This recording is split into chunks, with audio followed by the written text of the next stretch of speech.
விவசாயிகளுக்கு கொடுப்பதற்காக மத்திய அரசு வழங்கிய 28 டன் யூரியா உர மூட்டைகளை கள்ளச்சந்தையில் விற்க பதுக்கி வைத்திருந்த 4 பேர் சிக்கியுள்ளனர்.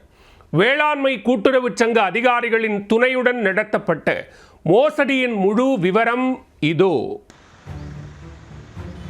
தூத்துக்குடி மாவட்டம் கோவில்பட்டி அருகே திட்டங்குளத்தில் சிட்கோ தொழிற்பேட்டை உள்ளது.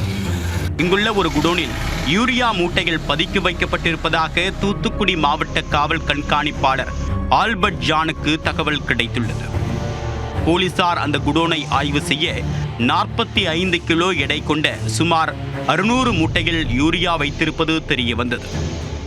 மொத்தம் 28,350 கிலோ யூரியா இந்த குடோனில் பதுக்கி வைக்கப்பட்டிருப்பதை போலீசார் கண்டறிந்தனர்.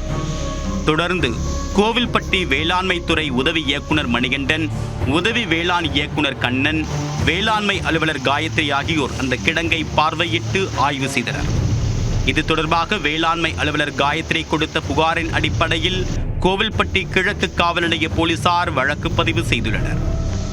கோவில்பட்டி நாடார் உறவின்முறை சங்க தலைவர் பழனிச்செல்வம், திமுக மத்திய ஒன்றிய மாணவரணி துணை அமைப்பாளர் ராஜ்குமார், ஜோதி நகரை சேர்ந்த கணேசன், குடோன் உரிமையாளர் வள்ளுவன் ஆகியோர் மீது வழக்கு பதிவு செய்யப்பட்டுள்ளது. இவர்களில் ராஜ்குமார், கணேசன் ஆகியோரை மட்டும் போலீசார் கைது செய்துள்ளனர்.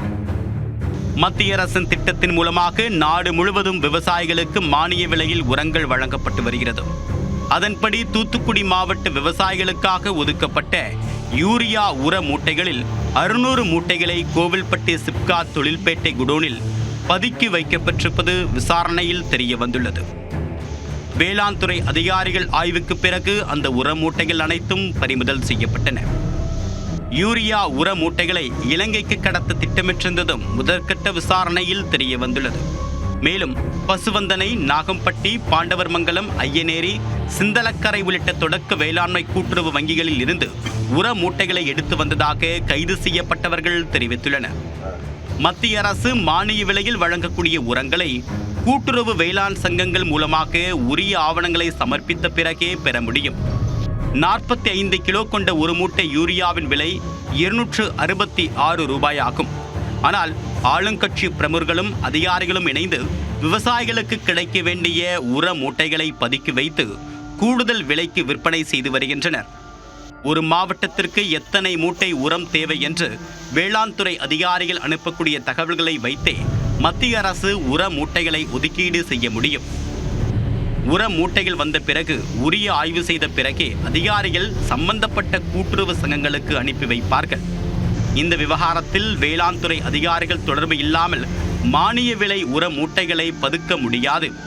இது தொடர்பாக வேளாண் துறை அதிகாரிகள் மீதும் கடும் நடவடிக்கை எடுக்க வேண்டும் என்று விவசாயிகள் கோரிக்கை விடுத்துள்ளனர். இவ்வாறு பதுக்கி வைக்கப்படக்கூடிய உர மூட்டைகள் சில தொழிற்சாலைகளுக்கு ரூபாய் 2000 முதல் 3000 வரை விற்பனை செய்யப்பட்டு வருவதாகவும் கூறப்படுகிறது.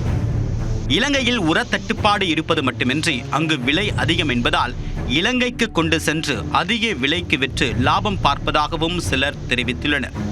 விவசாயிகளுக்கு மானிய விலையில் மத்திய அரசு கொடுக்கக்கூடிய உரத்தை அதிகாரிகள் துணையில்லாமல் பதுக்க முடியாது என்பதால் விசாரணை மேற்கொண்டால் பல உண்மைகள் வெளிவரும் என்று விவசாயிகள் கூறுகின்றனர்.